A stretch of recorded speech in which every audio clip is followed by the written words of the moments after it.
Radak is our chairman, is going to introduce the committee members, do a few introductions, and then we carry on.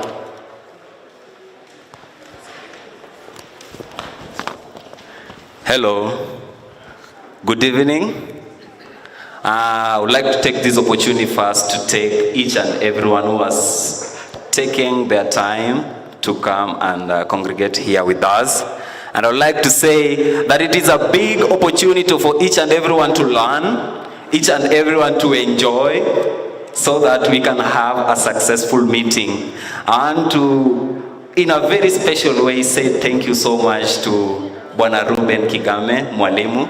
You have been my mentor for the longest time. You have been a motivation to me. You have helped me a lot. And I would like to say a big thank you for honoring the event. I want to introduce my committee members, those who helped me do this job. I'll start with the public relations manager, Bwana Kateti. Where are you? Kateti? Kateti, where are you? Kateti?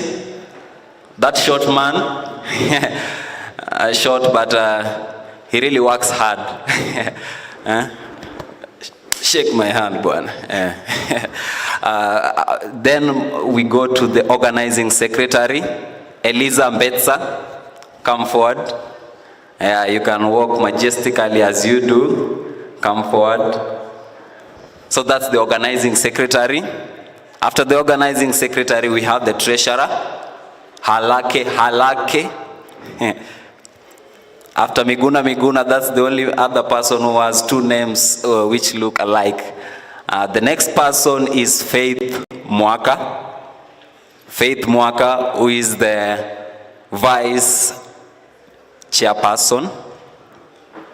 Then after Faith Mwaka, we have this one guy, Stanley Museti, the Secretary General. He's our MC for the day today. You can also join the team. So this is my executive, as I told you.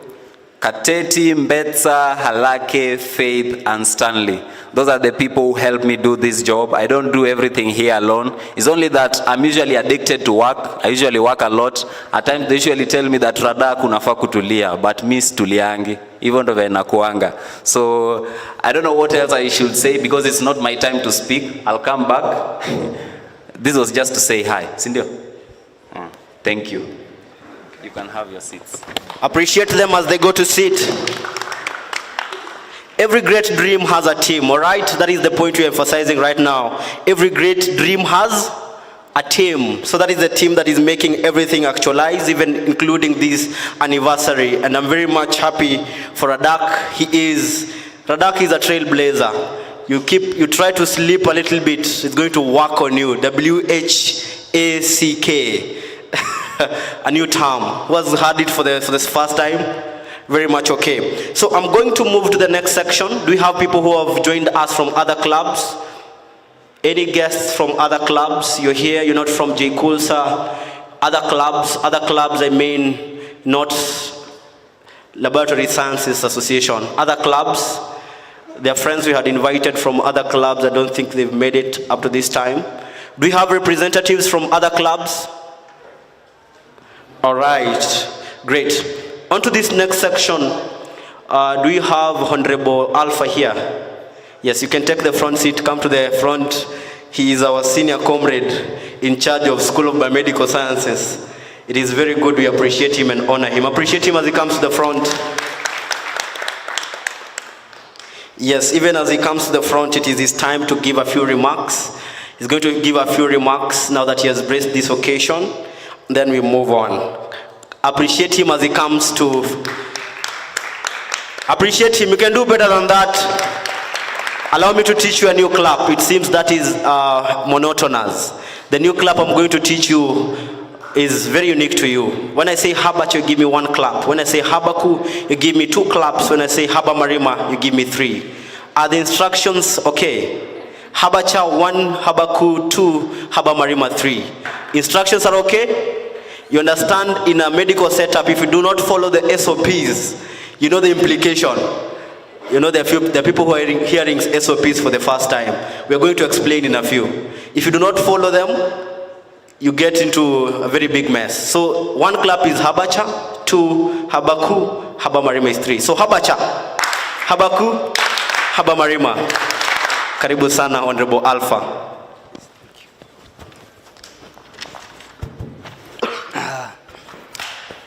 The guest owner, Mr. Ruben Kigame, and the team, the patron, JKUAT, the matron, JKUAT, the executive committee, JKUAT, and other members, good evening. I am privileged today to stand before you. It is just a nice moment that we have our guest here. We feel welcome. We're very happy that we have you here. I'll not talk too much because I know the program is really running very fast and time is not on our side. I'll just have to thank everybody that has shown up for the event, and things are going to be nice. So feel at home, and comrades, muko fiti? Muko fiti? Bana act like muko sawa. Mmeboeka sana. MC, kuja uchangamshe. Thank you. Sijui kama DJ yako sawa. DJ, are you okay? Sijui kama DJ yako na kakitu, even as we are moving forward, Okay, in the spirit of kuchangamsha, I'm going to give a few instructions and you're going to find it very, very much fun. When I say 1, you raise your index finger up. When I say 2, okay, let's go together. 1, raise your index finger up. Index finger, naona watu kidogo elewi index finger. Let me see. Index finger, your right hand, use your right hand. Right hand, index finger. Right hand, very nice. Do you have a neighbor who is on your left? Make sure you have a neighbor on your left. Make sure you have a neighbor on your left.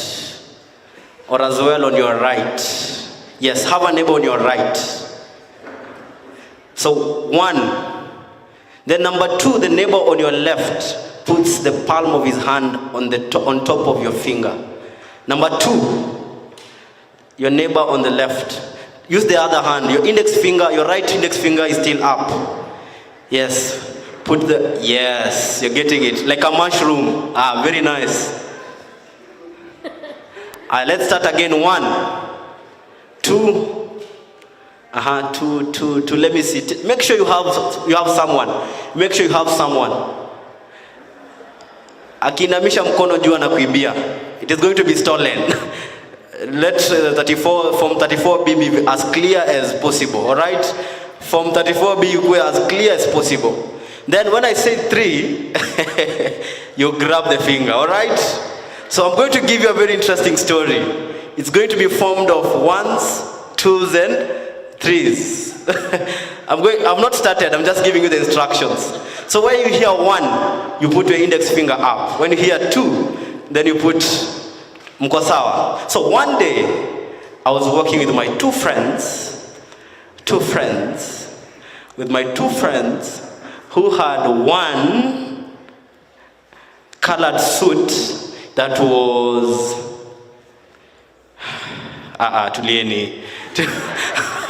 tulieni.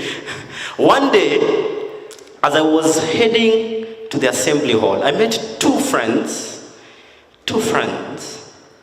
that had 2 bags with 2 colors that had 2 colors with 1 balloon, wachawewe,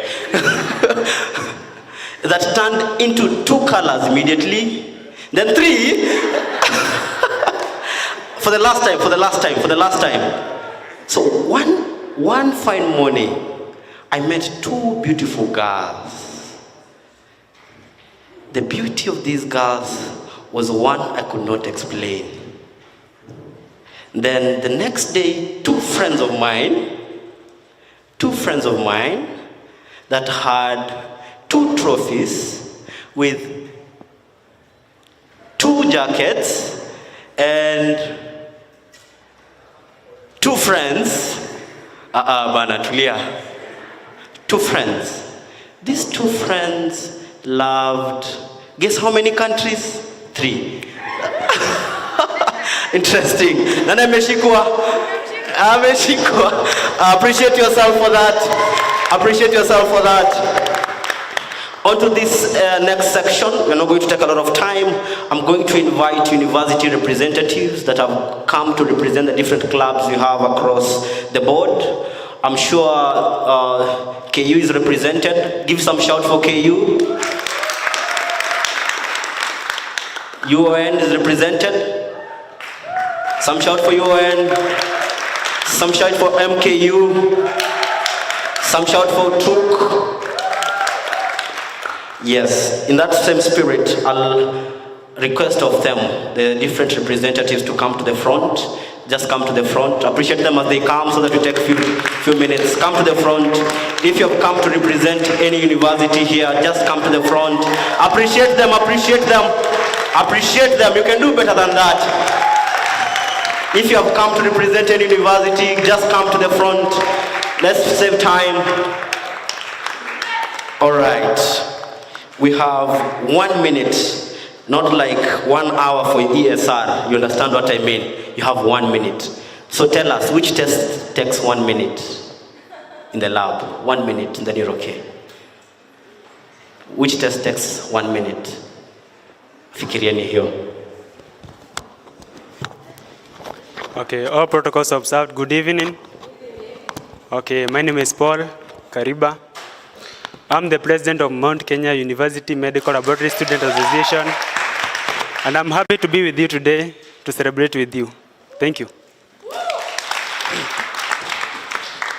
Good evening to you all. Odira Bernard is my name. Secretary General M.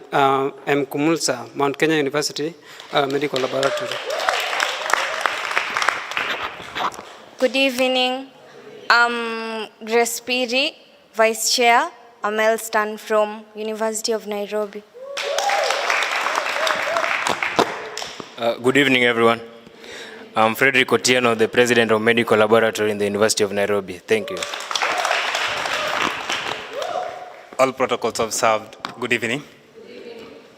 My name is Calvin Somondi. I'm not new in JKUAT. I was here last year when we were doing the first induction, when JKUAT was being awarded the first certificate. And when I was welcome again for the first anniversary, I was welcome to come with my team.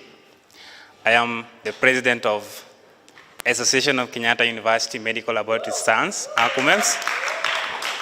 And I am also the acting deputy president for Kenya Medical Laboratory Students Association. I'm home. Good evening. My name is Jennifer Rimanto, a member of Kenyatta University, ACUMELS. I am one of the class ambassadors, 4.1. Good evening. I'm Wendy Awar. I'm a member of the ACUMELS, Kenyatta University, 1.1 class representative. Good evening, everyone. Bon Charles Nena, I'm the Academic Affairs Secretary, University of Nairobi Medical Lab. Good evening. Okay, I'm Edel Queen Edalia, representing the University of Nairobi. Good evening, everyone. I'm Yvonne Mukabi from Mount Kenya, a cabinet representative, and I'm happy to be here. Good evening. My name is Rachel Maina. I serve as the treasurer in AMELSTAN, that is the Association of Medical Lab Students, University of Nairobi. Thank you. Appreciate her.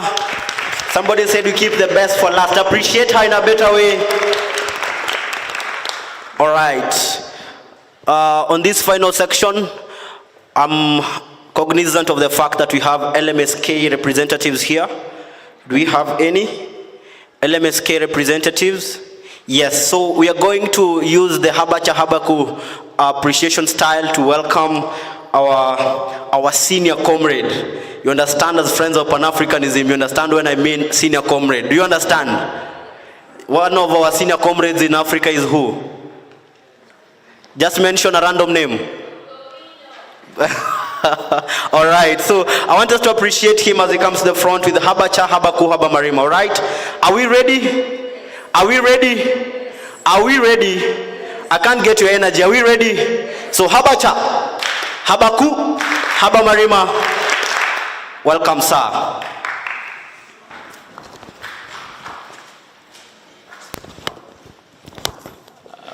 Good evening. All protocol observed. My name is Baras Oliver, and I wear many hats. So before I introduce myself, let my colleague introduce himself so that I can speak on behalf of LMSK. Thank you. Hello to the guest speaker, Honorable Ruben Kigame, all protocol observed. Good evening. My name is Kennedy Morris. I'm the Deputy National Organizing Secretary of the Laboratory Medicine Society of Kenya. I have come here on a separate capacity, so I'll not talk much about the LMSK because it's my assumption that I have a separate title under which I'll share with you a word or two. So it's my pleasure to usher in the Secretary General to say a word. Thank you so much. So as I've said, my name is Baras Oliver. By God's grace, I serve as the Secretary General, National Secretary General for Lab Medicine Society of Kenya. And apart from that, I happen to serve as the National Vice Chairman for Kenya National Union of Medical Laboratory Officers in Kenya. So where medical laboratory falls under it. So here, we are invited as LMSK, that's the Lab Medicine Society of Kenya, where the lab, I just want to just speak briefly about the Lab Medicine Society of Kenya, what we do, and why we need you to be part of us, because I'm hearing ambassadors, okay? So we have come here to request you to be part and parcel of us. So Lab Medicine Society of Kenya was born in 2020, and there was a reason why it was born. It is strictly consists medical laboratory students, degree holders, only degree holders and above. So if you are pursuing medical laboratory science in a degree level and above, then you are welcome. Why did medical laboratory science, Lab Medicine Society of Kenya came in place? So I pursued medical laboratory science in Technical University of Kenya. I graduated in 2017. So when we joined the job market, we realized there were challenges of direct entry students or direct entry graduates from the university being absorbed in the job market. Because the government has given you an opportunity to come in institutions like this to train a degree in medical laboratory science. But when you graduate, we found out that there was no job being advertised for direct entry student who has, that's a degree holders. So we try to push our agenda as the graduate students who are really agitating that why have you taken us to the university, paid us, scored good grades, graduated, we have knowledge, we have the skills, we have the competences that are required, but yet you are not giving us an opportunity to serve the nation. So what we decided, we remember 2020 when COVID came, for us, it was an opportunity for us because we believe that in any crisis, as a leader, as a person, you need to find an opportunity within the crisis. So what we did, we saw that many adverts were being done by Public Service Commission to absorb medical laboratory technologists. But when we looked around, we saw only diploma holders. So what we did was, we wanted to petition Public Service Commission to include degree holders in these adverts. So at that time, I was not part of the union, the Kenya National Union of Medical Laboratory Officers. So we approached the union and told us we cannot be able to help you. And because we are just an amorphous group, because we were over 1,000 students across the country, And we approached different county CMLCs, that is county coordinator, medical laboratory coordinators across the country, and we could not be able to get the help. So we couldn't go to the court as an amorphous group. We needed a body that could represent us. So we decided as young graduates to decide what exists within the CAP of medical laboratory that can help us. Because when we went to association, the council also distanced from us because majority consists of the diplomas. So we decided the only way we can be able to help ourselves and have a voice, a platform where direct entry student can articulate, can air their grievances is through now the society. So that's how now the society was born, and strictly for degree holders, direct entry degree holders and above. But after that, we have included those who have upgraded, because the platform is to give the student, especially the young scientists, a voice to air or to showcase their skills, the competences, what they are doing in the field, where the association cannot be able to give you, okay? The union is not be able to give you. So the Lab Medicine Society of Kenya came to fill the space that the direct entry student has not been filling. So what are we doing right now? Most the society is articulating the welfare of the laboratory officers within country.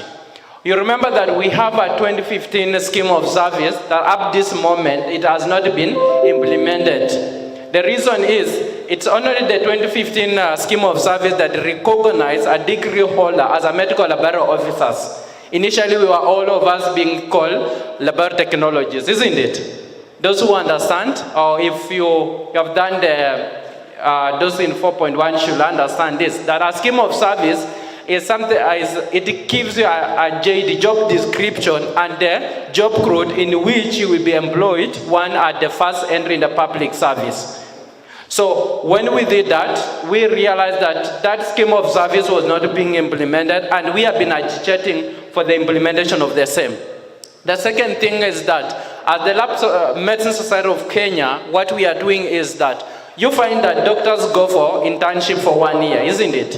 The nurses go for internship for 1 year, especially those degree. Clinical officers are going for internship. Does it mean that we are people of a lesser code? So what we are doing is that, because I sit both in the National Executive Council of the Union and the National Executive Council of the Society, what we have been pushing is that now the review of the scheme of service, and what we have done is to include the 6 months internship for diploma student in medical laboratory science and 1 year, that is paid internship, okay, by the government of Kenya, to ensure that the students who are graduating from universities acquire the skills, the competence, and the know-how, the practical know-how of what is the practice of medical laboratory science. So this is what we are pushing at the moment. So to ensure that when this scheme of service that will be implemented, by God's grace, we got that chance when PS Josephine Mpuru was as our PS, because she's a medical laboratory, technologist. So she gave us that opportunity, and we have utilized it. The current PS for public health and standards, PS Tony Njoki, he has given us a go-ahead to ensure that that is implemented.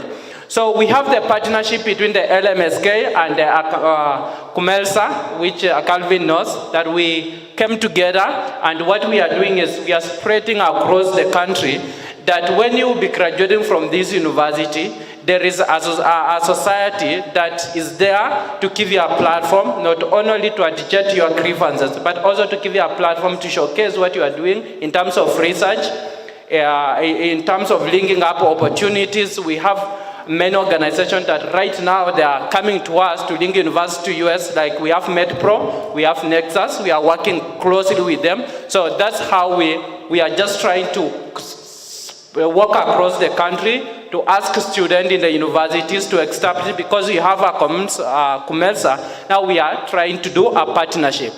Apart from that, We are partnered with SLM, the African Society of Lab Medicine Society of Africa, where now that when you are part of the Lab Medicine Society of Kenya, you'll be able to enjoy the services that are offered by SLM. So you don't need just to be there, you don't need to register with SLM. So if you are doing research, like I've seen a friend is doing research here.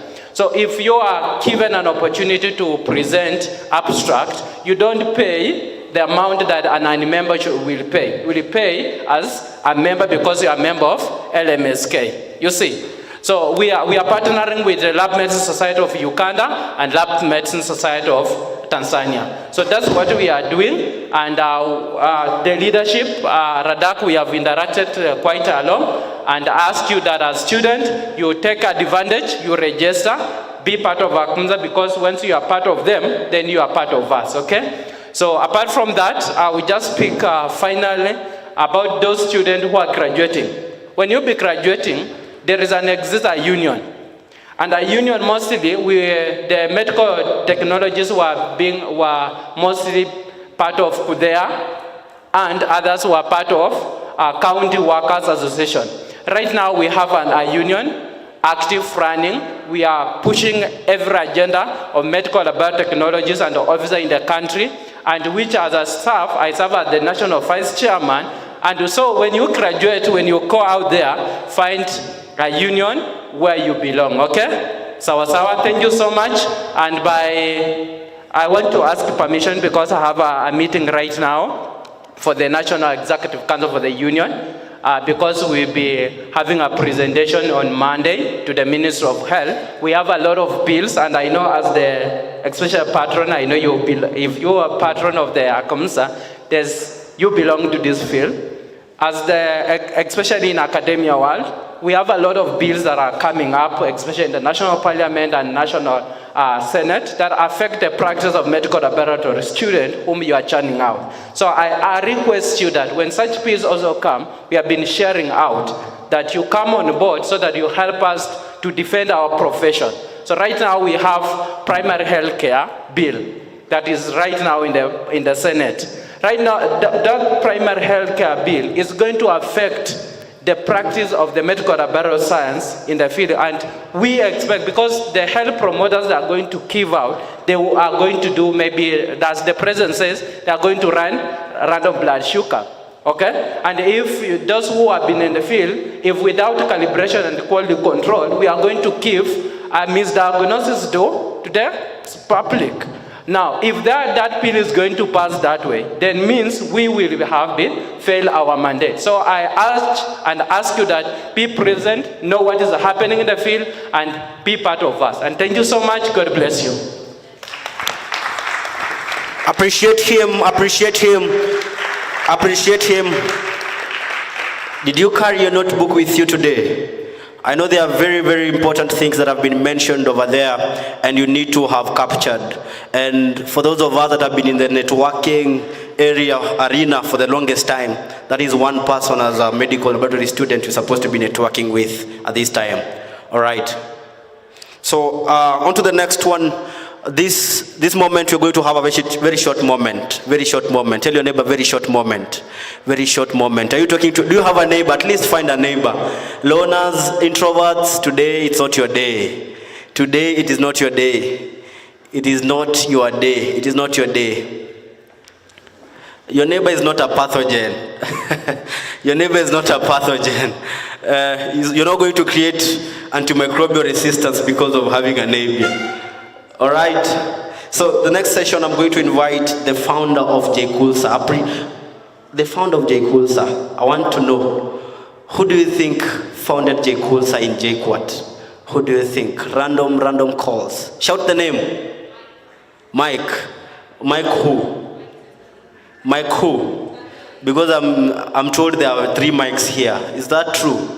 Mike Tanoe. All right. I want to give him a few minutes. Just to pass his regards. Appreciate him as he comes to the front. You can see he's looking very sharp. Ladies, I will not go to gentlemen. Thank you so much, son. Ladies and gentlemen, good evening. My name is Mike Kiplimo Tanui. I'm a MLS student, 4th year, and a founding member, JKUAT Club. Okay, can I say I was the first chairperson? And it is a pleasure that we are celebrating our 1-year anniversary today. I am very happy to see the likes of Honorable Rupen Kikame, who are going to speak to us after this. And all I can say is, I'm not going to say like all the stories and everything. That's what chairperson will do. Mine is just to acknowledge your presence and some few individuals who helped us with creation of JKUAT Club. First of all, let me acknowledge the presence of our matron. She has been of great help to this club, financially, giving us advices, arrangements, everything. Last year, at a time like this, alitundia cake. Yeah, she's an amazing mom. We call her mom, and we are very happy to have her. Secondly, I want to acknowledge the presence of our patron, Dr. Peter Karanja. Dr. Peter Karanja, I can say he is like a friend and a dad to me. I was always banking on his office, always, like popping up, asking him, sir, we are having like a match next week. We don't have anything in our account. Do you have like 1,000 to help us? He has always been of great support. Thank you so much, sir. Another person that I would like to acknowledge this moment is the outgoing school rep called Mr. Mbuya. I hope Alpha Mengo will take his regards to him, our regards to him. We sat with him at NSC 009, Corpus Building. At that moment, there was no direction for MLS students. We were operating in what our treasurer, our former treasurer, Mr. Odero, called a triangle, operating from mess, hostels, and class. There was nothing outside that triangle. So it's like, apart from going to mess, take your lunch and studies at the department and sleeping at hostel, MLS, like, we didn't exist. There was no cohesion. There was no family called MLS. Now we sat down with our former school rep, and we come up with an idea that we need to form an association to unify us as MLS students. And he helped me a lot, drafting the constitution. In fact, he is the one who proposed the name JKUAT. With myself, I had a name called JKUAT. M meaning medical. But now it didn't flow. I quite a flow. Like, how can you say J something? Okay? Yeah, I quite make sense. So we sat down with him for like 2 hours, going through various names. Which one do we settle on? And then eventually, we settled on JKUAT Club. And that's what has been driving us forward to this moment. And I'm very happy that this time around we are very many. Last year, time like this, we were very few. I think we were almost like half of us. But this time, at least I can see, we are moving forward very well. I'm very happy. And lastly, what I will encourage us going forward is like, let us continue supporting JKUAT. This is our home. This is what is unifying us. This is like, we are a family. So I would encourage us, like, let's continue supporting this club. Let's continue building. It's 1 year down the line, and I can see great improvement. Great things are happening going forward. Thank you so much. Appreciate our founder. Appreciate him in a better way.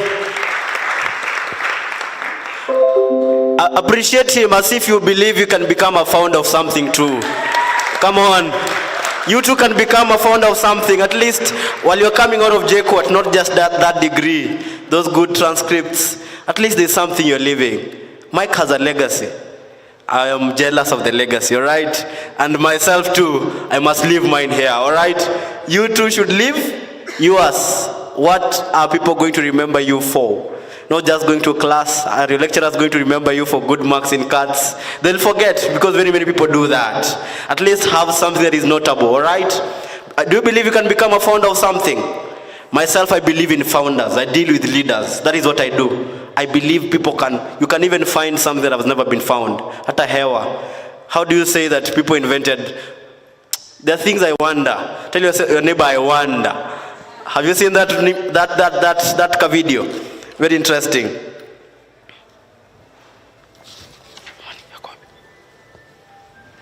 All right. Interesting. I'm told our boss is in the house. Our boss. Do you know our boss? As students here in JKUAT, who is our boss? Who is our boss? Who is our boss as students in this school? Our boss, ndio.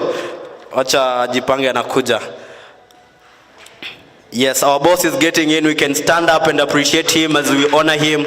Let us be upstanding as a sign of honor. We can be upstanding as we honor him. Let us honor him. Let us honor him. Let us honor him. He's our boss, all right? Yes. Thank you so much. Karibu sana, Mr. President. We can have our seats. So without wasting any other minute, I'll welcome our boss in our school to welcome his boss, the bigger boss, all right? So allow me to welcome Honorable Alpha Mengo. Tunasikia fiti na Mengo, si namna hiyo? Then he's going to welcome our boss, then we move on. Karibu sana. Appreciate him. Appreciate him in a better way. Yes. So ladies and gentlemen, again, I'm this podium. Thank you so much for giving me this chance, Mr. MC. I'd like to say my names. I remember the first time I was in this podium, I didn't say my name. So my name is Mengo Alpha. I'm the school representative, School of Biomedical Sciences. Na huko maneno yanakuanga pale ni ya kusikia fiti tu.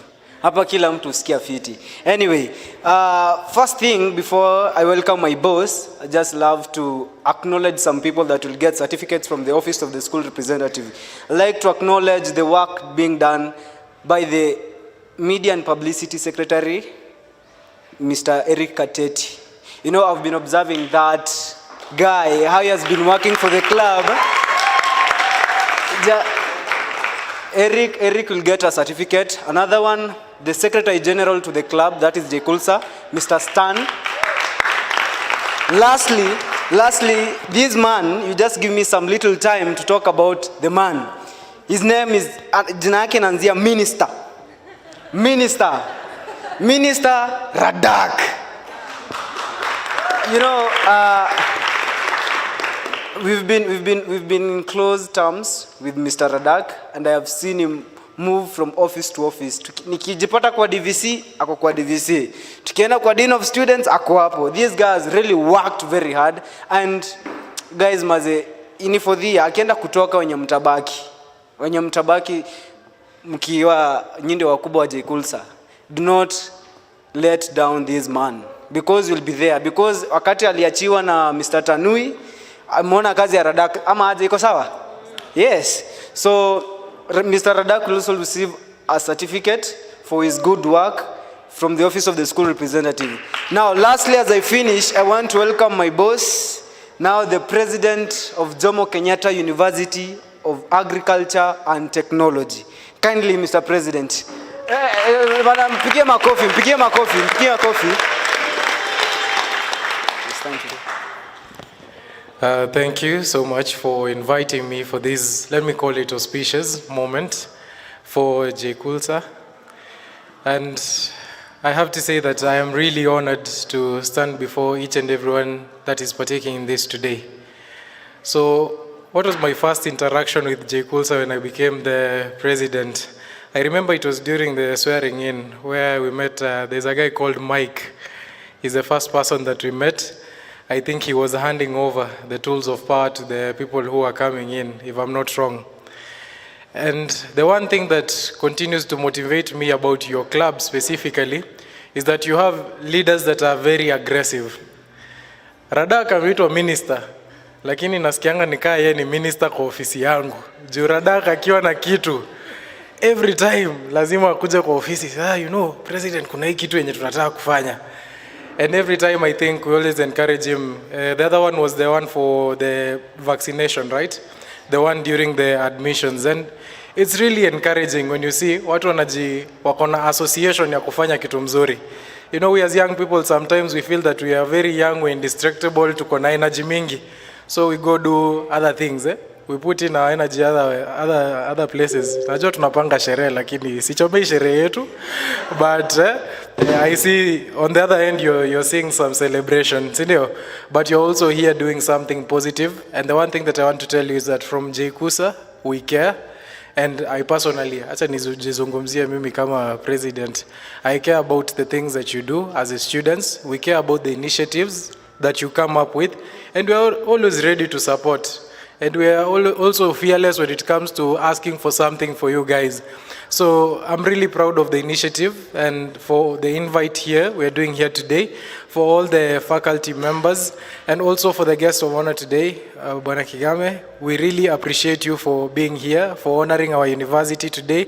We really are grateful for everything. So, Maze, for me, it's just a big up. Because sometimes pia mimi I'm challenged nikiwa JKUAT, nasema kama associations inafanya vitu kubwa na vitu mzuri kama hizi, na sometimes JKUAT tunafanya ka event kanakosa watu hapo. We are learning from you guys, So it's really encouraging, and a big shout out to each and everyone here. And Maze, feel encouraged. If you also have an initiative as a student, Maze, we are ready to support you. Sawa? Na mkiwa na shida tunasemanga Alpha, hii kama ujui wewe tunakufuta kazi. Nasemanga nini? Ukuwe mtu wa wapi ama wapi ama wapi? We are Alpha. Radaka najua. Si nimwambia atakuwa minister wangu huko. So we always say that as the students of JKUAT, we are stronger together. Whether it's one of us who has an initiative, whether it's many of us, we are hizo sauti hazisemi stronger together. We are stronger together. So Maze, JKUAT, nimainamishia sana, and it's such an honor. Sir, thank you so much. So I'll also excuse myself kidogo. Mkiniona narudi huko lazima niende ni make sure that comrades hawaja pre-game waanze kusumbua huko. Sir, thank you. Appreciate him in a better way. Yes, JKUAT is blessed. Tell your neighbor JKUAT is big. Na bado, mwambie bado mambo bado ndio imeanza tu. Mike can attest to this, that mambo ndio imeanza tu.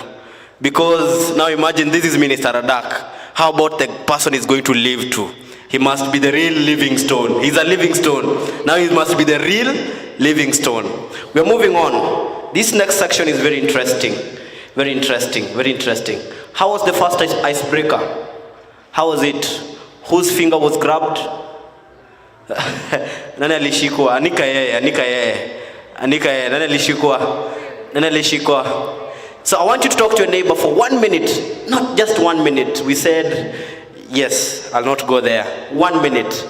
I want you to tell your neighbor 3 facts. 3 facts about yourself. Then make sure you have 1 lie in those 3 facts. Sawa? 3 facts about yourself, and make sure you have one lie. Then we're going to know to find out which lie it was. 3 facts about yourself. 3 facts. Make sure you have an interactive neighbor. Kama habambi, rusha yeye tafuta mwingine. Come, find a neighbor quickly. It's 1 minute. Aya, so tell your neighbor 3 facts. You have 1 minute, I'm counting. And then with 1 lie in those 3 facts. Minister Adak, you're not talking to your neighbor. Make sure you're talking to your neighbor. 3 facts with 1 lie in those 3 facts.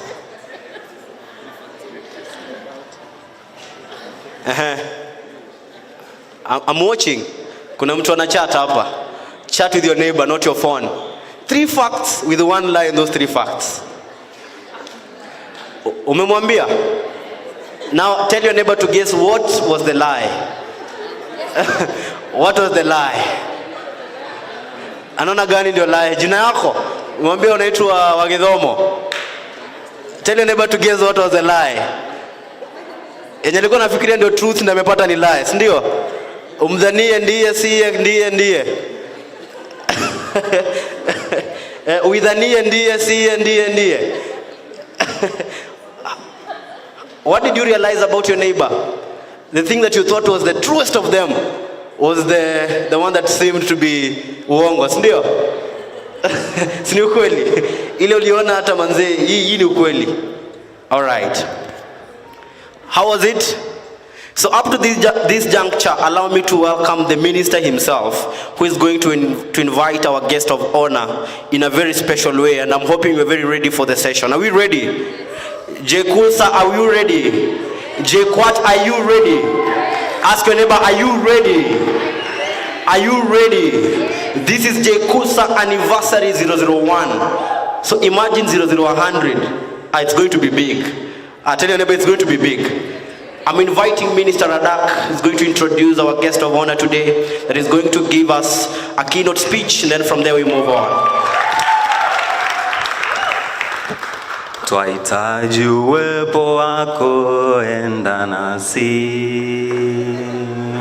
Ewe Bwana wa majeshi, tusikie. Kama uendi nasi, hatutaki kutoka hapa. Twahitaji yetu, enda nasi. Ai DJ mnaniangusha bana. Let us give them plate.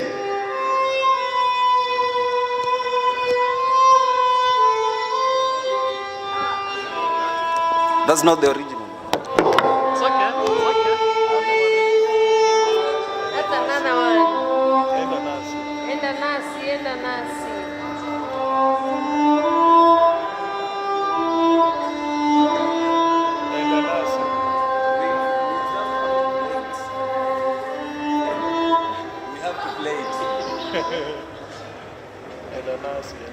Enda nasi.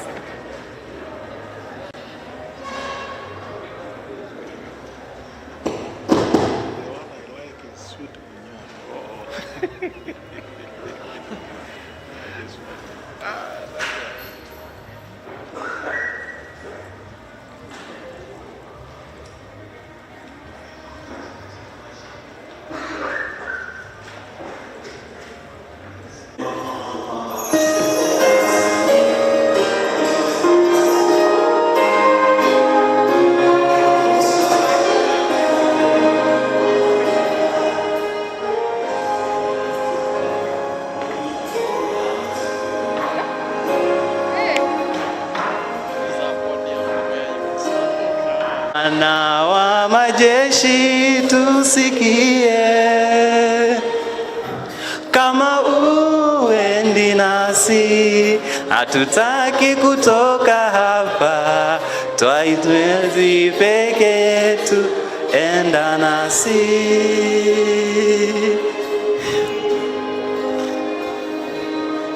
Tutateua Daudi, samehe.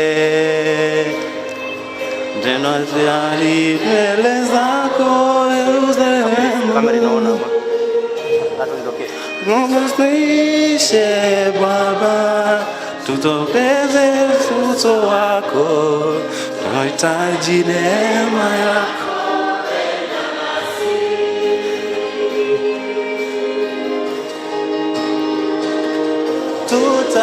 Tutaua nasi.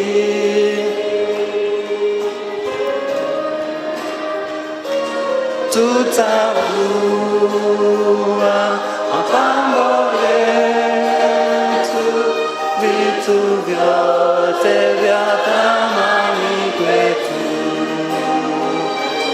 Mioyo yetu twaleta mbele zako, tutakase na utembee nasi.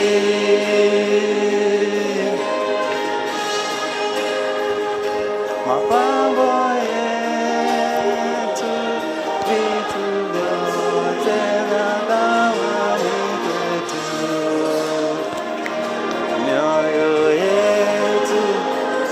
Naweza maliza sasa.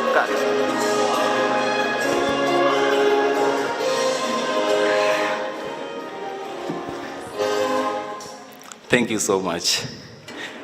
Have a seat, please.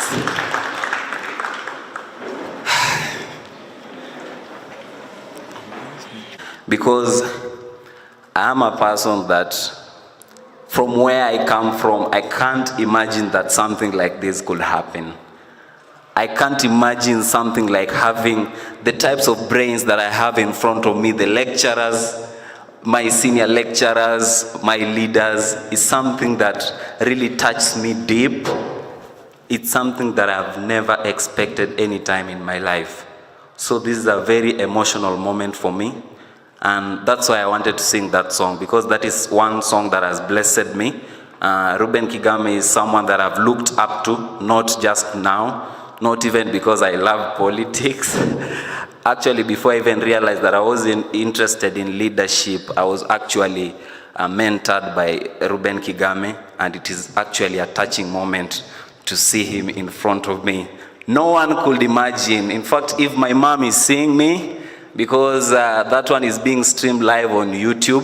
If my mom, you are on YouTube, aye. Clap for me, bana. Nipigie makofi, bana. Hey.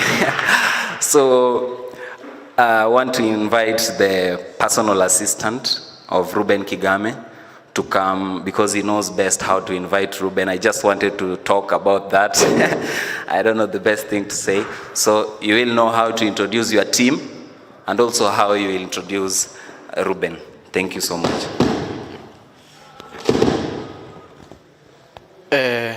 All protocols observed. I just want to request the two other gentlemen we came with to just stand, and as I mentioned their name, they'll wave and sit down. Let's start here, sir. You can tell them your name. He's called Josiah Omoto. He's in charge of strategy at our secretariat. Eric Ochola is our executive director. Thank you so much for coming with us. Before I introduce this man that you know through singing, Bwana asifiwe, wale wanaenda kanisa, praise the Lord.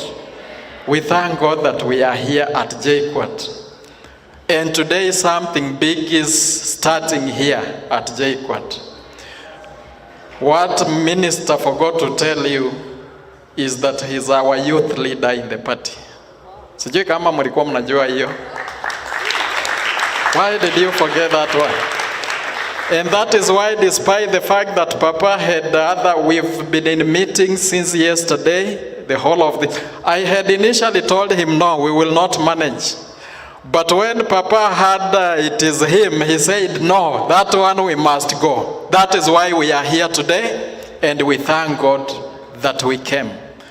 My name is Dan Lukorito, currently serving as his personal assistant. But also when you want to join the party, you talk to me. I'm the Secretary General of Mabadiliko Party of Kenya, where Ruben Kigame is our party chairman. Wale hamujui sasa si mmejua. Hata wale wana watch YouTube, that is the message. And we are not here for politics, but we are here to support one of our own who asked us to come and encourage him and congratulate you people as you mark 1 year since you started. Now, mine was very easy. I want to introduce Papa. Papa Kigame, nobody can say they don't know him.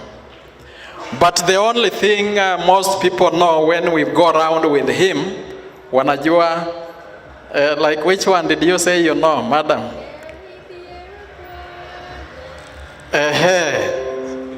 Bwana huniachi. Which one did you know him with? From the lady from Baringo. Nice to meet you, madam. I have very good friends in Baringo, one of whom looks exactly like you. I'll tell you about her. Wacha tumkaribishe Mheshimiwa Kigame to come and address us on this special occasion of 1 year. Let's be upstanding as he comes.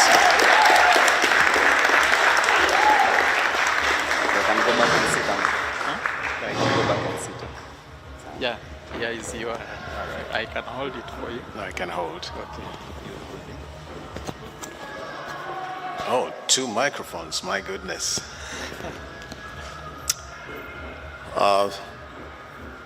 The leadership of the JKUAT, Medical and Laboratory Students Association, the representation from the staff, and everyone that has come to witness this wonderful occasion. Good evening. You may be seated and relax for just a few minutes. On a day like this, the first thing we must say is happy birthday. Happy birthday for 1 year of existence, and we wish you hundreds of more. My name is Ruben Kigame, and I have a very brief message for you. Ndugu na kijana yangu Radak asked me to bring a very short meditation. So this is not a political speech. A very brief meditation, and then you will allow us to go to an event that has already started. I'll just ask the question, read a scripture for you, actually recite for you, and then bring a conclusion. Now, the question is this. God forbid, but if this was the end of your life, this is the last day of your life today, what would you want us to remember you for? What would you like us to write in your obituary? What speeches would you want people to make after you are gone? Everyone is remembered for something. I'm sure there are boys and girls in high school you remember because of certain naughty behaviors or good performance in class, good sportsmanship, and so on. You know who are the best dramatists. You know those that did well as public speakers, etc. You also know many people in this country, and given a chance to speak at their funeral, I'm sure you'd say something. But what about you? When that last day comes, what would you want us to remember you for? I would like to recite for you a scripture from 2 Timothy chapter 4, verse 6 and 7.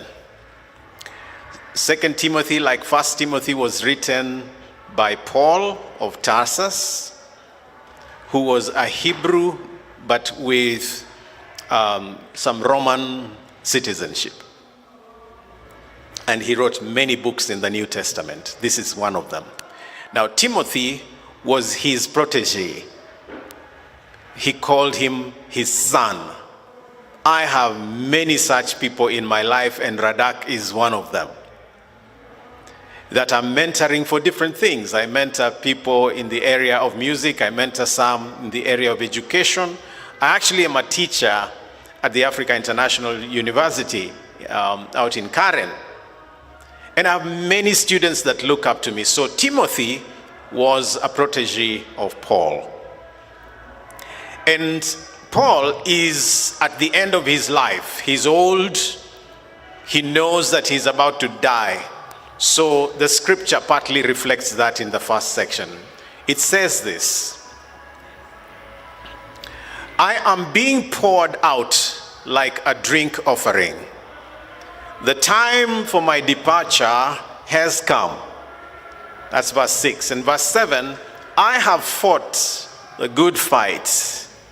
I have finished the race, and I have kept the faith. 3 things that he says to Timothy. If you were to say what Paul was to be remembered for, it would be that he fought the good fight, He finished the race and he kept the faith. What do you want us to remember you for? Now, I put it to you that Paul was not just making empty words. He had truly fought many odds. And he had done a good job, so he was finishing the Christian race. And unlike many who came with deception and false doctrines and heresies, he kept the faith. Now, you guys are 1 year old today. What do you want us to remember you for as an organization, as an association? I hope that 2 or 5 years from now, there will be some remarkable things that you will have accomplished so that you do not just occupy the space as another organization at JKUAT. We want results in MLSA. We want to hear you traveled to a certain rural area and did something in the area of health services to change lives. We want to hear that you mentored others who are coming after you. We want to hear that you have gone out after graduating and fixed the health issues in your counties or wards or constituencies. We want you to be remembered for something. We want you to be remembered as having put JKUAT on the map. We want you to be remembered for something as an organization.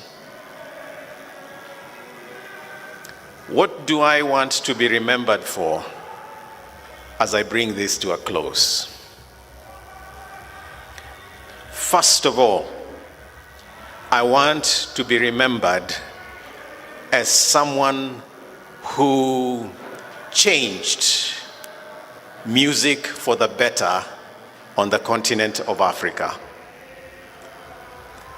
It has been hard work from the days, from the 1980s, when guitars were not wanted in church. We brought them to church.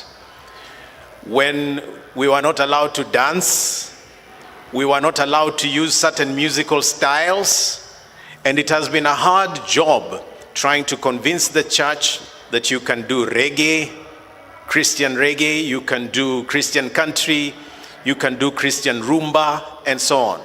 And slowly but surely, that has changed, and even worship music and the way it is arranged has changed in my generation, and I am satisfied with that. Number two, I really want to be remembered in the academy. My first degree is in education.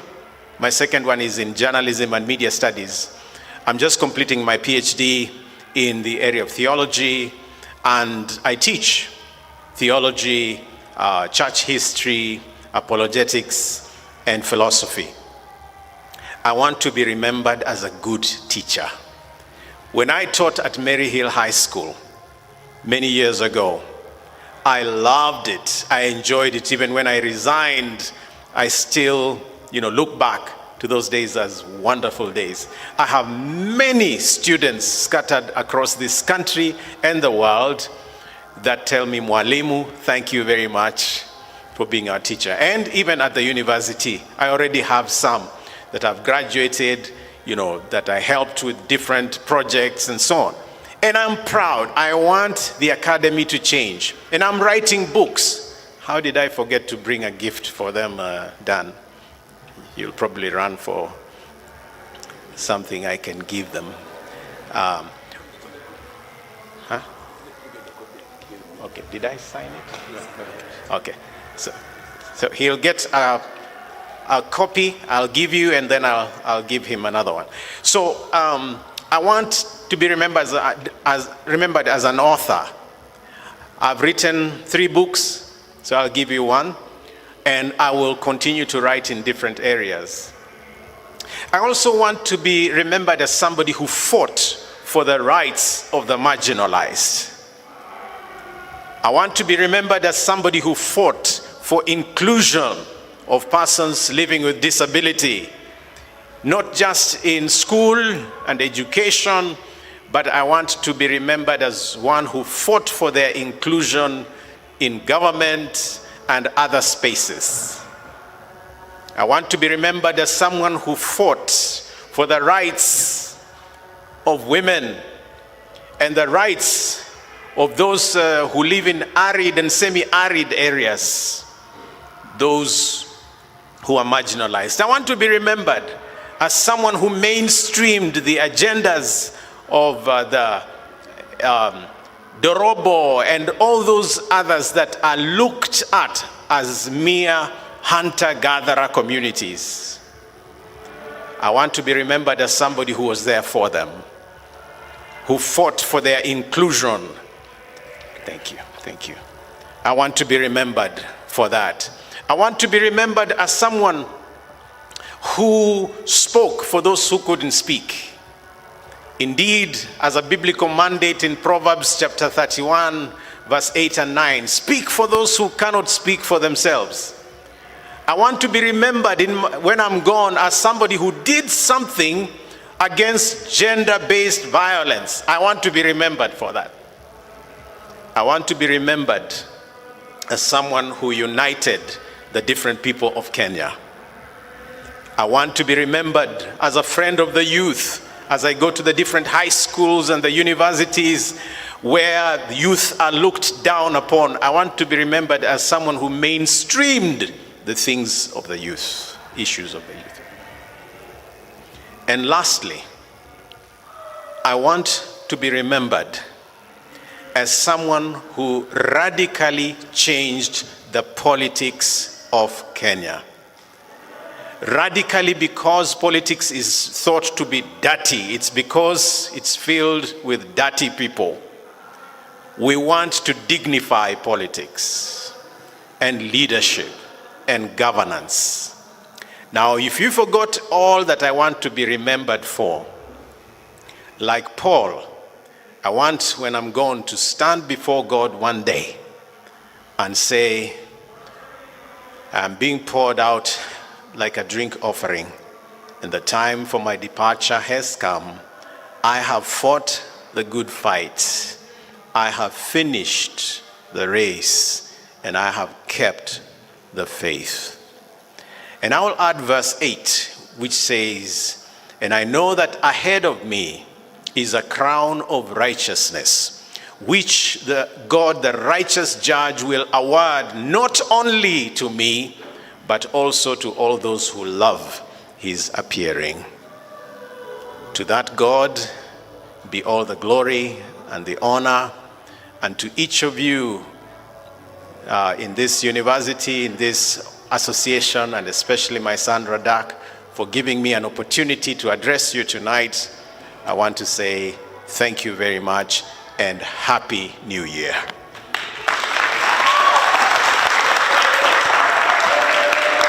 Thank you. I think I'll have a representative come and receive this.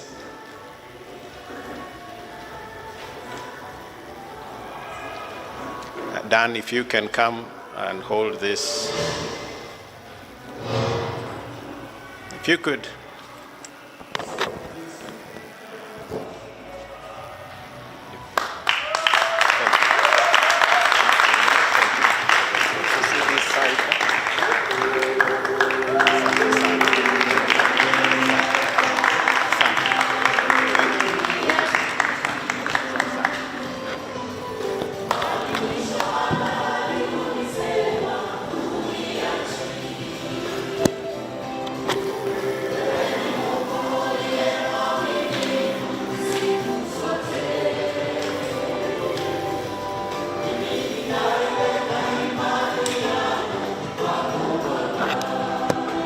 Those speeches that are so deep, they leave you speechless. You as a person, what are you going to be remembered for? It's so deep. It's so deep. And it can give you sleepless nights if you're not careful. But once you've gotten the sleepless nights, I'm very sure you'll find something that you're worth being remembered for. I just remembered something very special, that at some point in my life, I would call myself as a schoolmate of Honorable Ruben Kigame. I have been in a class at Thika School for the visually impaired, and that is his alma mater. Alma mater. I'm remembered really much for reforming systems over there in leadership. And yeah, myself, him, and Wahiga Mwaura. Not Wahiga. What is his name? Isaac Mwaura. We have come from, at some point in my life, we were in the same school. And it's very, very, very great. It's a great pleasure to see my schoolmates again with me in another school. You know how well it feels. I'm appreciating you so much, your honor, Bwana Kigame. I'm so much honored to see you here. And you've challenged me again, in the words of Paul, to find something worth being remembered for. You know, the depth of some words still disorient you to a place where you do not know where to start again. But I will brace myself for this honor. And on to the next section. The next session, we're going to have a very short session. It's not going to be very long.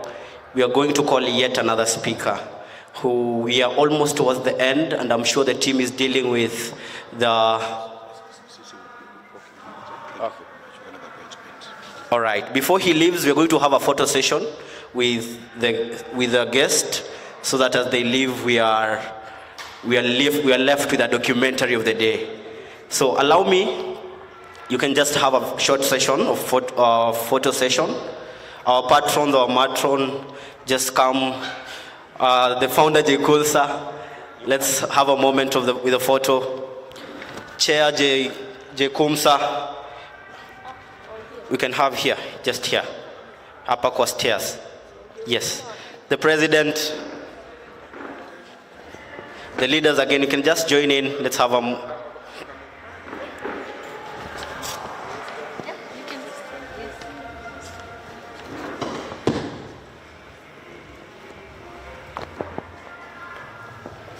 JKUAT executive, the opportunity is here. JKUAT executive. It's a short one.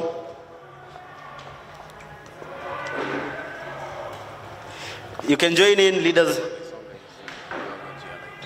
Okay.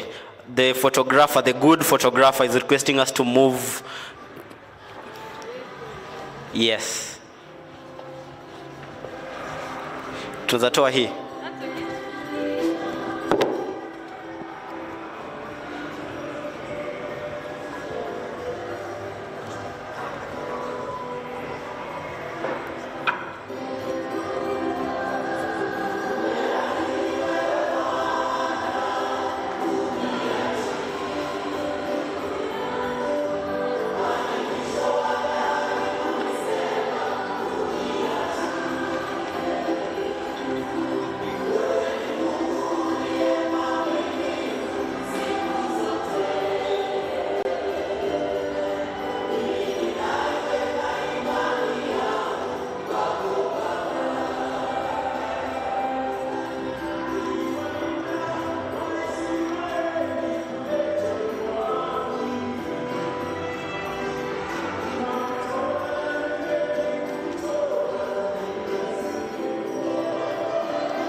Just a minute before you leave. Photographer, I hope you're still there. We're going to have a photo session with the president, school president.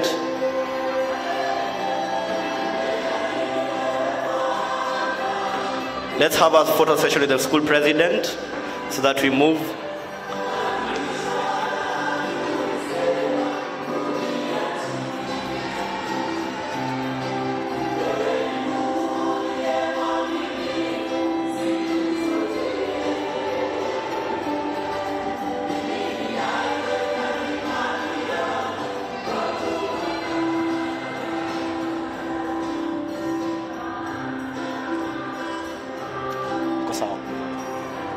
Kwa sawa niambie. Kwa sawa. All right, we're going to have a photo session with the JKUAT executive. JKUAT executive. These opportunities come once in a while. So.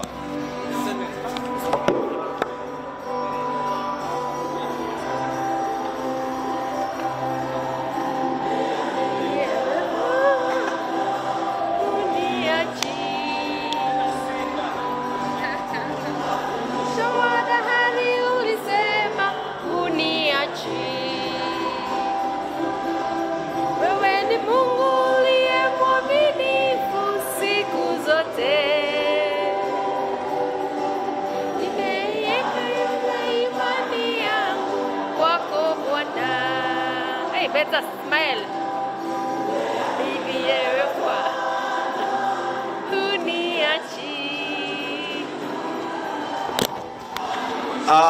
We also have leaders from other universities. Have a moment. We are finishing up. Have a moment of taking photos.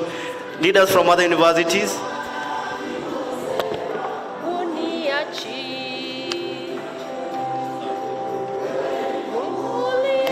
Take your time. Yes, let's save time, organize.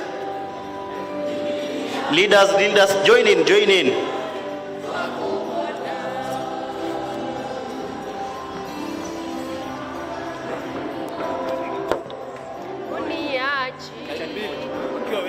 Line mbili. Short people.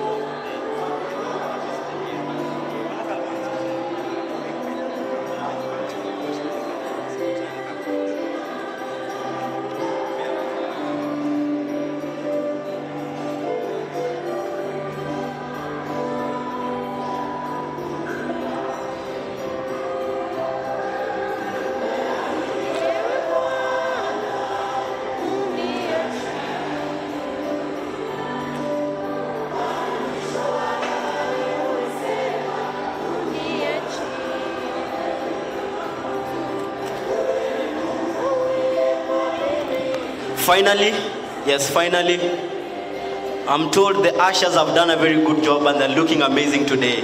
So you have a moment of taking photos with the guests. Ushers, I'm told you're looking amazing. You can appreciate them. See how they've dressed. Kumbe comrades mnaweza kaa fiti hivi. So JKUAT ushers, these are exclusive to us. So to hire them, find us. Yes, they're not coming for free. Look at them. Yes. Look at our ushers. Jamani, appreciate them.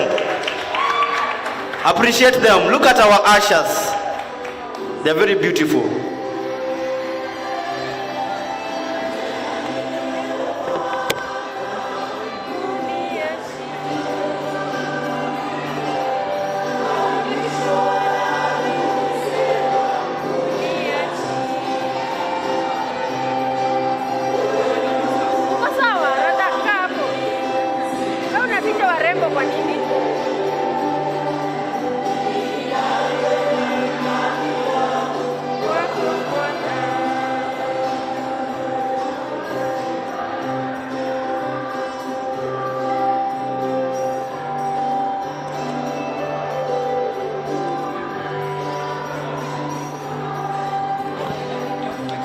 Sawa basi.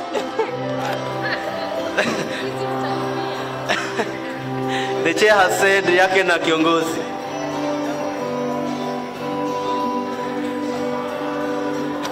Wacha ni join to save time.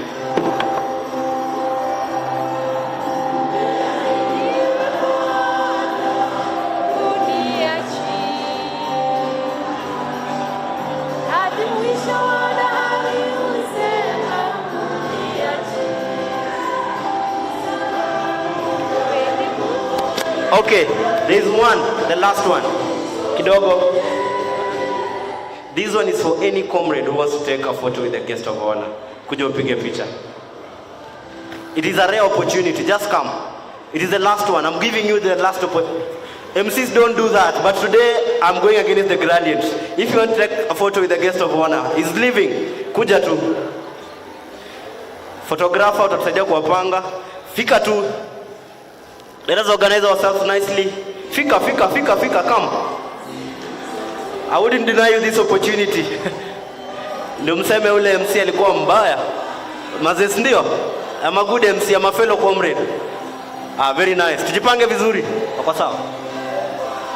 Fix. It is the last photo, no other photo. Fix.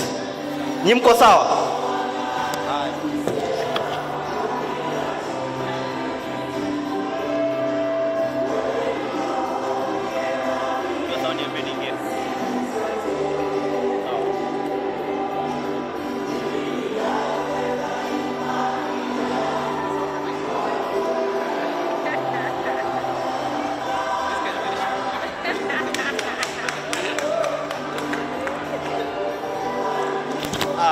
Amazing.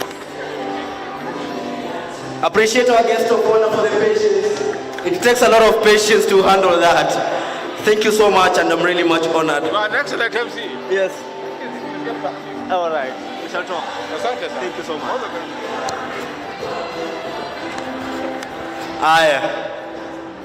We're now finalizing our program. How's that moment been? Kama match opportunity ya picha ikaenda hivyo, shauri yako. You might not get it in a lifetime, all right? That is why it is important. As a comrade, ukipata opportunity, you arise and shine. All right. We're moving towards the end. I'm checking something. The person that is supposed to handle this part, simuoni hapa kwa hizi seats. I can see there are biscuits, I can see there are cakes. I'm telling you today, today you should, comrade lazima asikie fiti, ndio? We are coming to that moment. We're coming to that moment. What? Okay, in the spirit of saving time, allow me just to move on with the program. Copy Radak, bwana. Radak.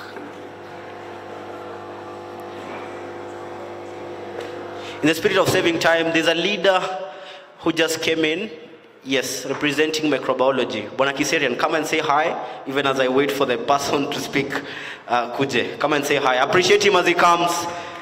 Appreciate him as he comes. These are the strongholds of SOBEMs, all right? These are the strongholds. Yes. Yeah, wonderful people. Good evening. Good evening. You guys don't have energy. What's wrong? Mechoka tayari. So my name is Amos Kiserian. Don't know if I'm clear enough. Am I loud enough? My name is Amos Kiserian, representing Jomo Kenyatta Medical Microbiology Students Association. I am the chairperson there, and I'm very much pleased with the numbers that have turned out here today. You guys are wonderful. That you kept good time and you managed to come. So I don't know if I should have something to say, really. Where is the MC? What was the main topic? Come. Let me ask a few questions. Yes, please. What was the major topic of discussion again? What was the major topic of discussion? I would like to remind us one thing. There is one thing that people have always been saying about success, that you cannot repeat the same thing every time and expect a different result. Huh? You see, from experience, I have come to learn that when you do something and you really do it well, and you do it a few more times, and you fail more, then you repeat it again, you try more, you will definitely get good results. That is from experience.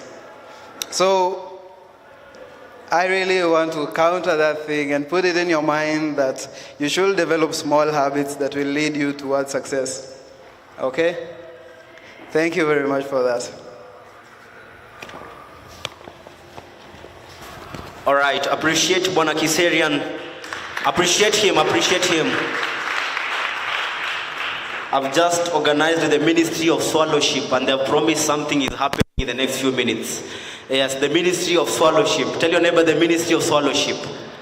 The ushers are going to help us in the spirit of excellence. Go find Kateti there, is handling the Ministry of Swallowship. we're about to swallow even as we carry on. Even as it's going to be very short. It's going to be very, very short. Short and sweet. A short presentation, even as the ushers are going to serve you in the spirit of excellence. Sit in the, what do you call it? In the comfort of your seat. I'm going to invite one of our own. I don't want to give people emergency shocks. Hello, everyone. Turns out we are two faiths, but I'm Mwaka. Thank you for the chance. I thought I should share. My name is Faith Mwaka. I'm the vice chairperson of JKUAT, and apart from that, I'm also a poet. And I'd love to share one of my most recent poems. And today, last time I was sharing about medical lab scientists, but today is just a poem out of care. So for those who don't take a long time to understand poetry, it's basically to urge you to stay safe, and that it's not about your physical well-being, but more of your mental well-being, because we are at a time that most of the comrades are suffering depression, so.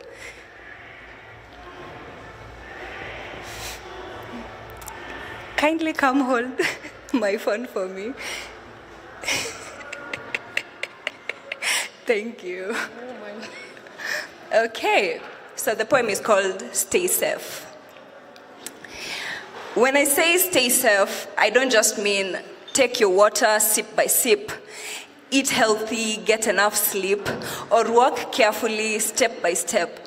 I don't just mean put on your sweater, it's freezing cold, or put on that smile and don't fold, that you're too young, so be bold. But dear, when I say stay safe, I mean stay safe. I mean, like the money in a safe, guard that value within. Your inner man is the source of life. Your reflection is what's unseen, so caress you. Have some peace of mind. Go out in the field and run in the open field. Sit calm by a whispering stream. Meditate, connect with the higher rim for thinking out loud. No, speak out loud. Don't zip out on heart. Let your voice be heard. Flash out bad vibes, stay with positivity. A diet of good energy brings productivity. So when I say stay safe, then guard that yours a young heart. Take heed that its rivers dry not. Feed your mind what is decently right, for one's action is cooked from the thought. So go on and lay in the sun, you'll see, it doesn't always burn. It's okay to be carefree, it will all be fine. Getting thorns in the bare feet can still be fun. Slow down, life's a race, yes, but rule one, to win, you don't always have to run. So dear, when I say stay safe, I mean stay safe, I mean.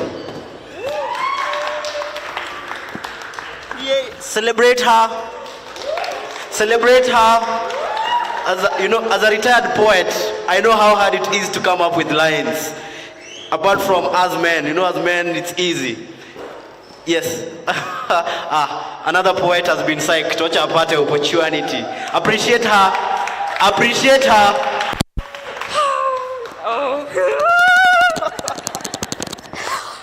Okay, my name is Faith. I'm Muniva. I'm also a poet. I really get intrigued by words, if I may say, and I find myself speaking a lot. So Faye, yours is about stay safe.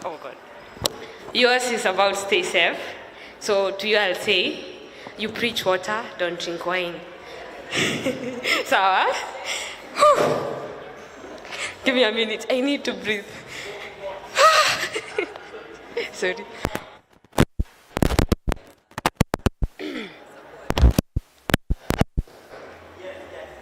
If I'm me, then allow me to say, you don't have to tell me to stay safe, you only have to lead. Show me a way, show me your ways. Show me how I could have without telling me how to. Show me how I could own it without literally buying it. I want you, in as much as say stay safe, do it for us. Lead from the front. On the stage, let us perform at your disco. Don't lose it. We look up to you. You are only a piece of our own. So if we were to say we don't love you, it would be an understatement. It would be the unfairest of them all.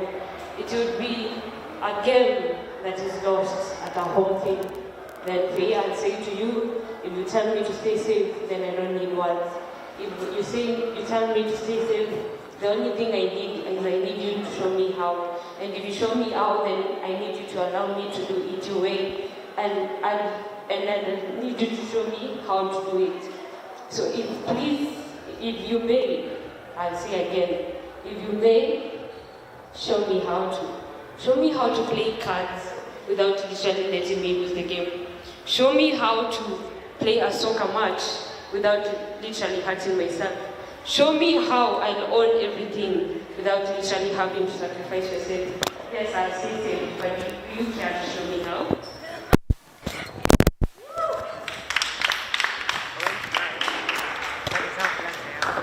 I'm telling you, it is smoking hot. Have you had a look at her? It is smoking hot. The true faith today, you only need faith. Faith, I mean imani. Wewe. Yes. Is the ministry of fellowship okay? Has it reached you? Yes. Umesema hiyo ni chesa, mtulie. The real deal is coming, all right? Mtulie. There is an accompaniment that is being prepared. It's coming. Allow me to push the program a little further for the next few minutes. Are you hearing me at the back? Kofiti, very nice. Up to this juncture, I'm looking for the chairman.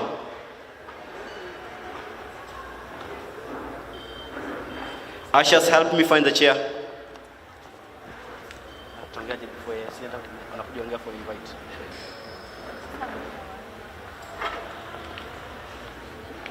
Yes.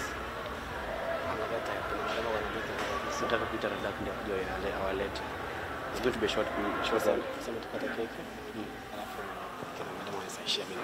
All right. So the chair is here. You can take a sip of water first. So the chair is going to introduce our matron, our patron. These are our father and mother, as well. The colleagues they came with. Then tutaenda ile moment tuko tukiongojea tunakata ugali sio keki, si ndio? Yes. So chair, come. So you introduce Maliza tukate keki directly because of time. You introduce them just the cut keki. Good evening again. I've spoken a lot today, so I don't want to speak much more. I am going to invite the matron and the patron, mom and papa, that's how we call them. My name is Radak Sami Okoth. I'm the chairperson of Medical Laboratory Sciences, and I really love this discipline, of course, that is MLS. And I would like to talk briefly about MLS. So medical laboratory sciences is not a very famous profession. It's a profession that came way back, not longer than the 18th century. There was, previously there were only nurses who could maybe take care of those who were sick. So when nurses couldn't actually go dig down to actually some of the issues that were affecting these people, that were making them to produce the symptoms they were, came the need for having medical practitioners who are the doctors. And when the doctors came, there came a need to actually identify where is this disease coming from, and that's how medical laboratory sciences came about. So that is what we do. Because I am the chairperson, I have to speak briefly about MLS. That's why I was telling you what MLS is. But I don't want to speak because we are out of time. I want to invite our mom to come and say a few things. Clap for her, come on. Let us have some claps. Thank you so much. Karibu. Thank you. I think they are very busy taking sodas. Apparently, because of my age, I don't take a lot of sugar. So I'll be happy to give my soda to one of you. So whoever finishes the first one, come for mine. So again, thank you very much. It's just 1 year, but it feels like we've been with you, with JKUAT for so many years. We started with a lot of, what do you call it in your language? Yes, we started with a lot of zeal, and I'm happy we are continuing like that. And I hope, and it is my prayer, and I believe that the team that is coming up after Radak and his team, I know Kina Halake, where is this other guy who was competing with the Radak? Odero. Kina Keteti, Kina Stan, I know it will be fire. Kina Faith, that's the biggest team actually. So I hope next year will be more fire than this. So I came with my colleagues. We don't want to stay for long. We have another meeting coming up at 8, and we have to rush home so that we can get ready for the meeting. So I will call upon the patron, Dr. Karanja, to say a word or two. So the only thing I would tell you is that keep the fire burning. Please, the first years, the second years, the third years, this is your association. So you take it high, okay? So don't let it stop there. When Kinaradak and Tanui leave Jomo Kenyatta, okay? I'm sure they'll be coming to give you advice when they are called upon. Again, thank you very much. Karibu Karanja. Thank you, our matron. Good evening, JKUAT.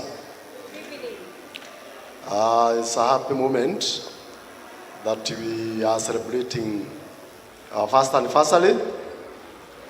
We started it at a very humble grounds, as our former chairman was saying in his speech. Medical laboratory science has a long history. In our times, we never used to go beyond higher diploma. We started at very low levels, diploma level, at higher diploma level, and that was the end. So when somebody had gone to higher diploma level, we used to say that person has specialized in a certain area. But we fought it through the parliament, and BSc was introduced. All right? And then along the way, we also formed our board, the regulator, the KMROTTB board, through an act of 1999, which you are all introduced to, through the indexing, through doing the exams for registration, for you to go and practice out there. So, most of the things have been talked about. In the department of MLOS, I think it started way back 2002. It was part of Surgery department, but then way back 2007, it stood on its own. And then that's when some of us joined the department. And since then, it has grown to very great heights, and we are still growing. So, as Joyce has said, we have a meeting at 8, an online meeting for our postgraduate students who we are supervising. We have not attended for some time, and we really wanted to be in that meeting, as well as also at the strong team. And my word is that you should support them. Let's support them in bouts, especially those who are coming the first years join the club. I will talk about 7 points concerning you joining this club. And one of them is that you will be able to build your skills based on interest that are beyond the focus of even academics. That's number one. Number two, those who will participate in this club will have more opportunities to learn and practice new skills that can serve them now and even in the future. Number three, it will provide personal, social, and even professional benefits. Number four, it helps you to find community. You find yourself in the community. For example, for what we have been undertaking, you are serving the community with the various activities. You also find friends by networking, and even have fun. That's why we are seeing our fellow students from the other campuses being with us. Yes, we are creating friends and networking with them, and that is very, very important. And then you will actually improve your resume. Apart from the CV that you make a very long story concerning all your academic achievements, you will make your resume be better, and you will even get more marketable when you finish your course to your future employers. So I don't want to go beyond that because actually we are running out of time. But as we leave you, we wish you all the best. I would have wished to continue with you, even to, I don't know whether we can go up to midnight, I don't know. But anyway, enjoy your time, interact, and we are responsible. The medical profession, we are responsible people. So you expect it will also end up well. All right? Thank you very much, and may God bless you.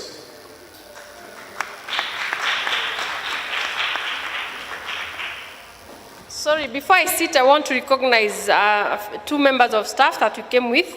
Madam Yudia, stand up and just say, aongea tu at least wasikie vile unaongeanga. So as she comes, we also have Faith with us. You've met Faith, eh? She's always there in the front office. She's assist you when you get stuck. You don't know when the classes are starting. Some of you don't know where the timetable is. They don't know where the lecturer is. She's there to help you. There she is.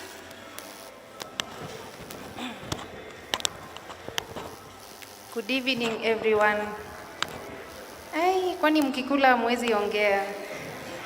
Good evening. Simuongee tu asikie. Mko aje? Yeah, I'm Yudia Kemei, among the junior members of staff in MLS, specialized in histology and cytopathology. Yes, and I'm also the class advisor for the first and second year MLS students. Yeah, so for those who don't know, I was also a student in JKUAT MLS department some few years ago. Yes, and here I am. So I'm just here to encourage you that it's possible. MLS is among the very best courses.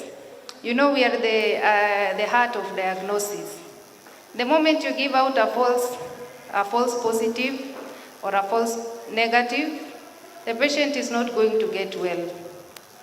The doctor is going to give out a wrong diagnosis. The pharmacy is going to give out a wrong medication, and the patient is not going to get well. So I just want to appreciate the leadership of JKUAT. In our time, we never had such an association, so we were just operating in the the triangle that it has been mentioned before, hostels, class, and to the meals. But I just want to applaud you people. You are doing very well. Yeah, we can appreciate the leadership.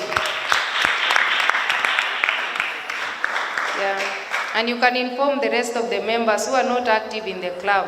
This is the place where you can network. For the first years, you can get to know the fourth years. Wakienda huko nje pia wawapatie connections ama aje. Yes, so keep the fire burning. Keep the fire burning. We are here to support you. If you have any issues, just come to us and we are here to assist. Thank you.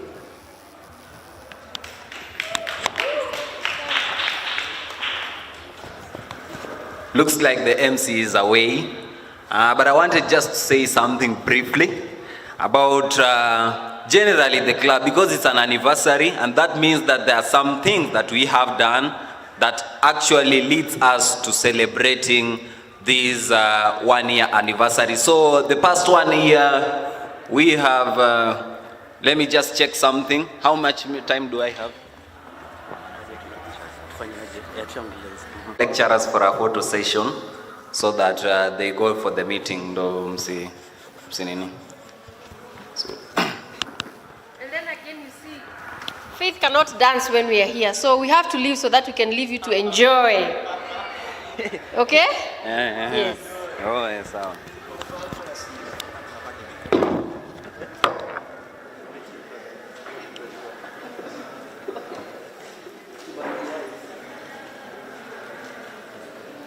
The committee thing, let's give time, then we're going to go to the Asha.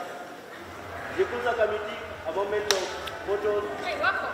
Amekuweka bamba hata uoni. JKUAT committee, Odero, join them. JKUAT committee, let's set time. Executive and committee, all of them there.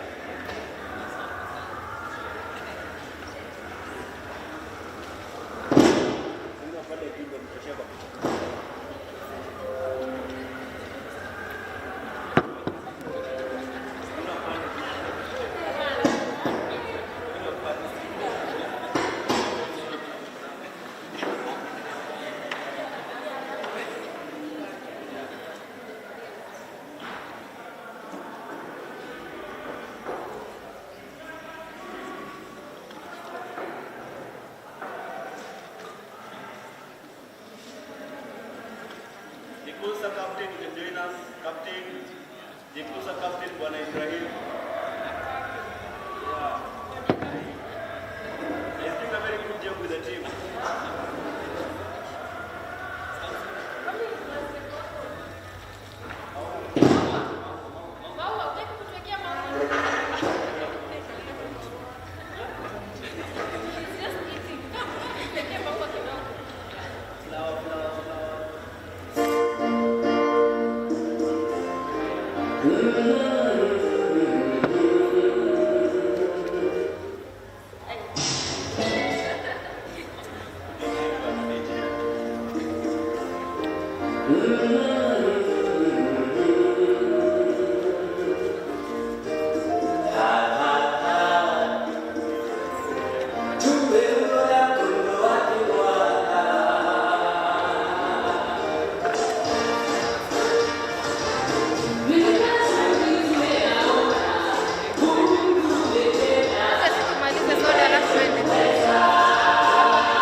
All right, DJ,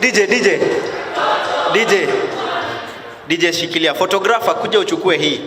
Hii ni moto.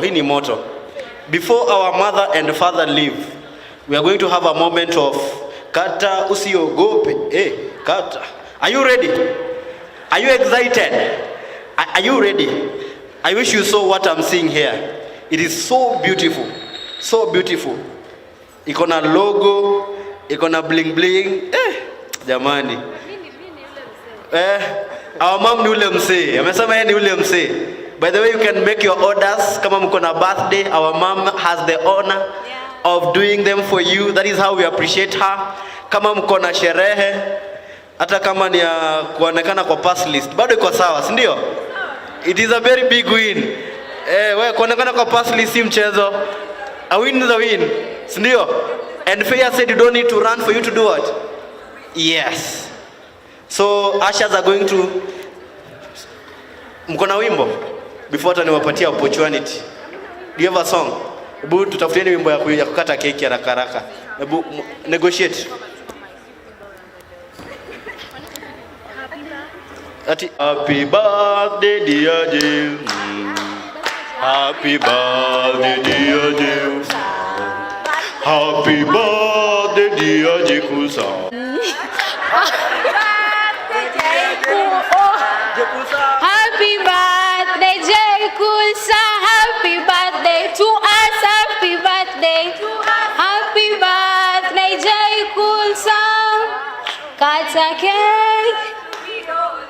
Huh?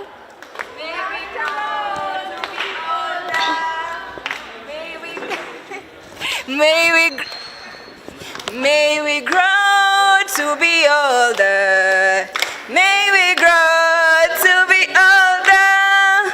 May we grow to be older. May we grow to be. May we grow to be. May we grow. May we grow to be older. May we grow. May we grow. May we grow to be older. Yes, so on the cutting knife, we're going to have our matron and patron, the chair, and one of the, yes, beautiful girls. Chagueni mmoja mwenye atajoin hapo. Yes, organize yourselves. I want this photo to be as good as possible. Yeah. Otherwise, wengine mnaanza kula kwa macho huko nyuma. Very okay. Haya, kata. DJ, kata usiogo. Kata. Amekata JKUAT, kata. Kata usiogope. Wanakata JKUAT jamani, mnakubali. Kata. Kata keki, kata. Keki sio ugali. Kata keki. Asikia DJ pale. Tuone DJ. Hey, kata. Jamani hiyo siwezi.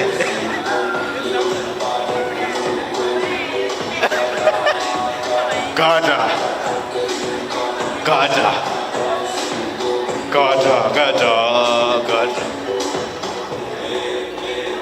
Kameme kazoze. Naona mna smile tu. Hautambui una smile tu. Hautambui una smile tu. Ukiona keki unafanya nini? Ambia neighbor una smile tu. Unafanya nini? Una smile tu. Ukigeuka hivi, ukigeuka huko, una smile tu. Twende. Unaweza dance kidogo, simama DJ tupe. Simama kidogo jamani, jipe raha. Simama kidogo, simama DJ tupe kitu. Mko na request pale nyuma? Simama.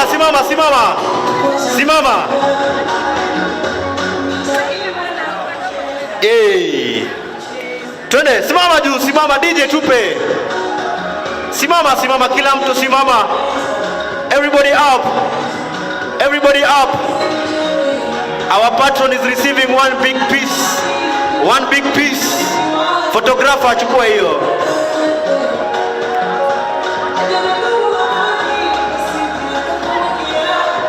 Our ushers are coming to you in the spirit of excellence. They are coming to you. Wanakuja. Smaller pieces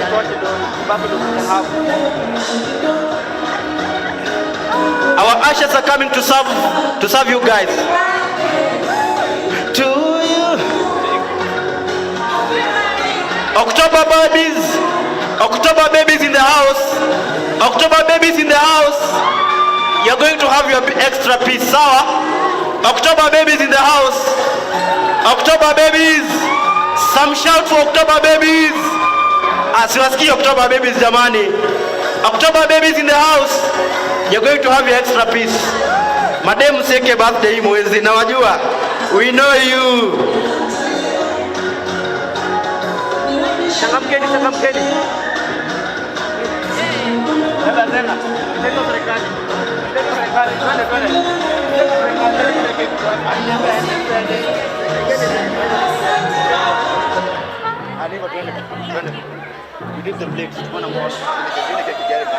Unapewa. Shika.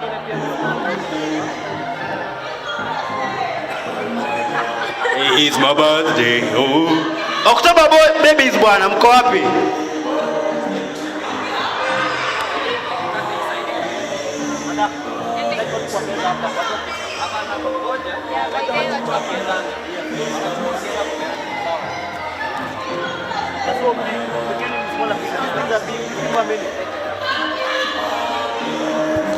Oh my God, it's my birthday. Oh my God. Unaona nimepewa visa yangu kule kijangu.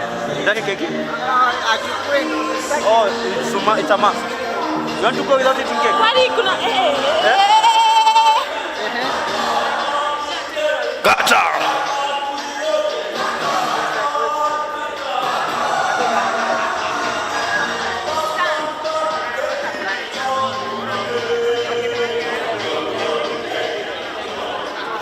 Aya, okay, let us have some order. Hapa mbele, I need just a few ushers. You're going to begin serving our leaders from other universities. Then we go to the next. Ndio? Just want a few people in front here. Please.